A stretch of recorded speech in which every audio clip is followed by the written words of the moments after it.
Now, of course, many skeptics and so forth and rational people here will say, but Leo, I will only open my mind if you give me sufficient proof. So Leo, I'm all for open-mindedness, but I'm not going to be so open-minded that I'm just going to consider such ridiculous things as my mother hatching from eggs or the earth being flat or some conspiracy theory or something like that. If you're going to make such an extraordinary claim, you need to provide the proof and the evidence, and then I will open my mind. But that's closed-mindedness. That's what I want you to recognize. That position that was just articulated, that's closed-mindedness. See, the key insight here that you're missing is that open-mindedness is independent of and actually prior to proof and truth. See? This is a very common and naive mistake that even many scientifically minded people make, is they think that they should only be willing to open their mind to things that are true. But this puts the cart before the horse and gets the whole situation backwards. Because if you aren't open-minded in the first place, you will never accept the truth because you're not going to give it a fair chance. You will never consider the proof and the evidence. You're not going to accept it. Because to accept proof and evidence, first you have to be open-minded. You get that? That's very, very important. Many scientifically minded and rationally minded and atheistically minded and skeptically minded people get this part wrong. So even when we're considering a topic like flat Earth, for example, you might say, well, provide the proof and then I'll open my mind. No, first you open your mind, then we'll see and we'll look at the proof and the evidence and we'll evaluate the situation from an open-minded position. You see, because you're assuming that if I provide you with proof and evidence, that you will just sort of be able to evaluate that evidence and proof fairly, objectively. And if it's true, you'll be able to accept it. But that's not a safe assumption. That, in fact, is not what you're going to be able to do if you're closed-minded.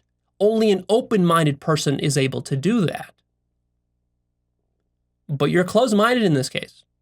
So notice that a lot of times science masquerades actually as closed-mindedness. And there are, of course, many, many examples throughout the history and epistemology of science. If we go through the history of science, we see many examples of scientists who behaved in very closed-minded ways, which retarded the progress of science.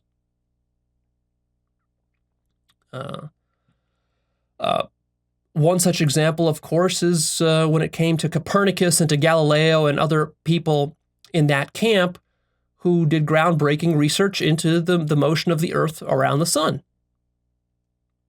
It was conventional wisdom 500 years ago that the planet was stationary. Why was it considered stationary? Because all proof and evidence from our direct experience suggests that the planet is stationary. It's not moving.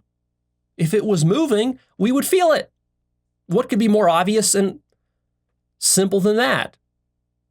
So, of course, most people's minds were closed to the possibility that the planet was moving, especially at some ridiculous velocity, which is how it moves. So it actually took a very special kind of mind, a very open mind, to be able to see that despite the apparent proof and evidence, that the truth is actually the contrary. It's the opposite.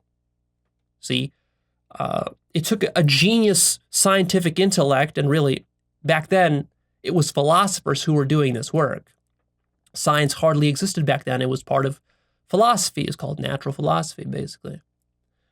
And so philosophers, which were the deepest intellectuals in Europe, were sitting around and they were thinking really open-mindedly, at least some of them were, about some of these possibilities. And they opened their minds to the possibility that, wait a minute, what if it's moving at such a velocity that it's so constant that we can't tell the difference? After all, what frame of reference would we use? See, this is now requiring sort of a relativistic conception of reality.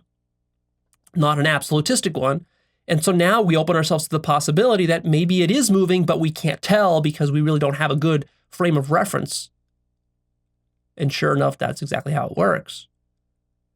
But you see, people in that time would have argued against the motion of the earth by saying stuff like, well, but if I'm sitting in a carriage and I'm driving down the road, which is how people got around back then, or maybe on a horse, there were no cars, there were no trains back then, and I'm moving, I can tell.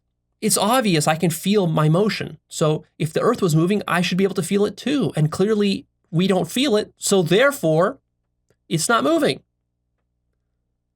But of course, the problem with that sort of line of reasoning is that, the carriage is not moving at a constant velocity. Now we can go into a plane or into a train or into a car, which is moving relatively constant and isn't accelerating or decelerating, and we don't really notice that it's moving at all. So that was just, that was just a sort of a very simple, naive kind of oversight that could be made based on direct experience. So anyways, the moral of the story, and there are many of these sorts of examples throughout the entire history of science. This is just but one, very classic one. The moral of the story is that first you have to be open-minded, and then there's a possibility for the proof and the evidence to convince you otherwise, to get you to change your position. See, if you're immediately closed-minded to it,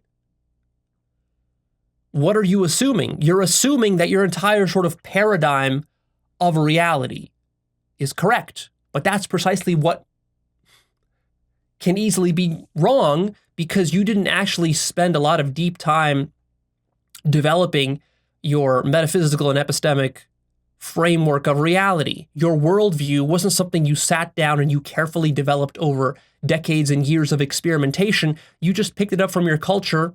It's basically just dogma. You assumed it, and you never even thought or considered any alternatives. And now you're just stuck on it, defending it blindly, and therefore, of course, you're closed-minded about it.